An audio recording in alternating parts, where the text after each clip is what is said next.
Halo teman-teman, kembali lagi di channel Putu Novianti. Pada video kali ini kita akan berbagi bagaimana cara membuat pupuk asam amino. Sebelum lanjut, jangan lupa diklik tulisan subscribe, nyalakan lonceng dan aktifkan notifikasi di HP teman-teman.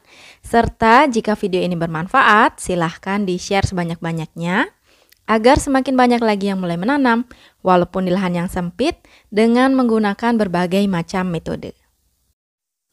Pembuatan pupuk asam amino kali ini kita tidak menggunakan teknik Korea Natural Farming. Jadi untuk teman-teman yang belum memungkinkan untuk menggunakan teknik Korea Natural Farming, kami sangat menyarankan teman-teman untuk menggunakan teknik satu ini. Jika teman-teman tahu, asam amino merupakan salah satu unsur hara yang sangat penting untuk tanaman. Pemberian secara rutin pupuk asam amino tentu akan membantu memperkaya unsur hara bagi tanaman, terlebih unsur N, P, dan K. Nah, selain itu, asam amino juga membantu untuk mempercepat proses pertumbuhan, meningkatkan kualitas rasa, mempercepat proses pembungaan dan pembentukan buah. Bahkan, pemberian asam amino juga dapat membantu mempercepat proses pematangan buah. Pada teknik KNF atau Korean Natural Farming, ketika proses pembuatan pupuk asam amino, kita lebih disarankan untuk menggunakan gula merah kering. Nah, pada teknik yang akan kita bagikan sekarang, teman-teman tidak harus menggunakan gula merah kering, melainkan teman-teman bisa menggunakan gula pasir biasa, atau jika teman-teman memiliki molase, boleh digunakan ketika proses pembuatan pupuk asam amino ini. Sekarang kita langsung saja untuk proses pembuatan asam amino dengan teknik konvensional. Yang teman-teman harus siapkan tentu adalah jeruan ikan.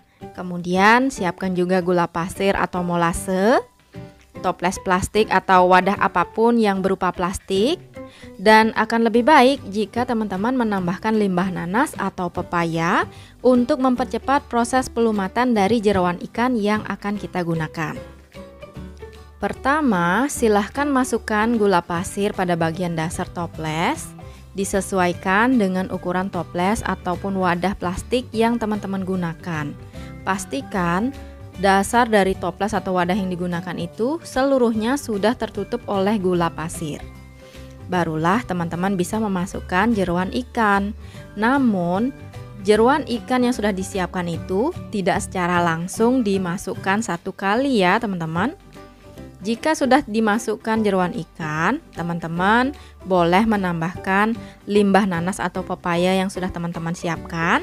Dan sebagai informasi, kami di sini tidak menambahkan limbah pepaya ataupun nanas karena memang saat itu kami belum memiliki limbah nanas ataupun pepaya.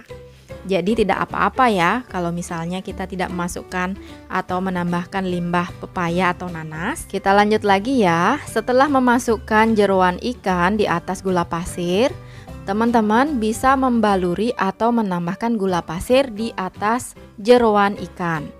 Nah, jika masih ada sisa jeruan ikan, boleh ditambahkan lagi. Kemudian selanjutnya ditambahkan lagi gula pasir. Begitupun hingga jeruan ikan teman-teman habis.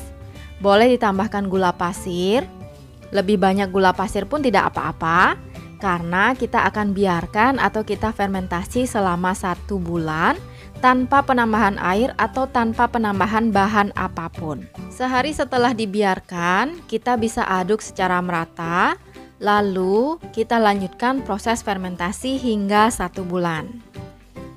Teman-teman bisa lihat di sini, seluruh jeruan sudah terlumatkan dengan baik dan pupuk ini sudah kita fermentasi selama kurang lebih 1 bulan.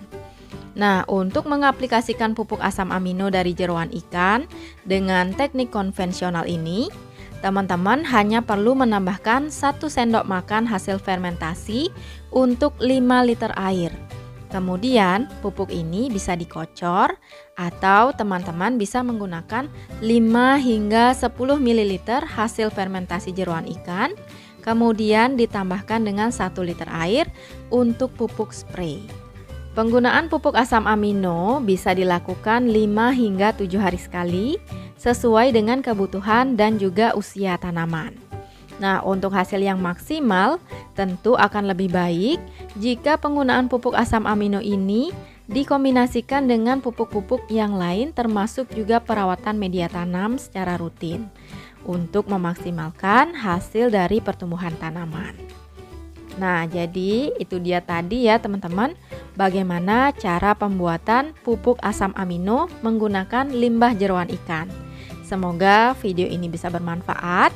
Sampai jumpa.